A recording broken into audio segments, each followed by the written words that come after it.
আজ সকালে উঠতে একটু লেট হয়ে গেছে, কারণ আজ যেহেতু রবিবার, ছেলের স্কুলও ছুটি আর হাজব্যান্ডের অফিসও ছুটি।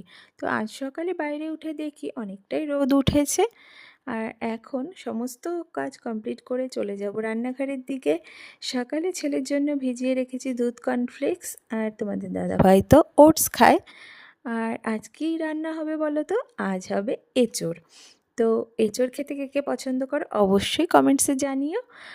আর সেই জন্য তোমাদের দাদাভাই আজ এনেছে চিংড়ি মাছ আর বাটা মাছ, কারণ আজ হবে এঁচোড় চিংড়ি আর বাটা মাছ ভাজা। আর ওদিকে করব কলমি শাক। তো এই দেখো, এদিকে ভাতটাও বসিয়ে দিয়েছি আর এদিকে গ্যাসে কলমি শাকটাও বসিয়ে দিয়েছি। তো বাটা মাছ সবটা আজকে করব না, বাকিটা ফ্রিজে তুলে রাখলাম কালকের জন্য, কাল রান্না হবে। তো তোমাদের কার কার ভিডিওটা পছন্দ হলো অবশ্যই কমেন্টসে জানিও। টাটা।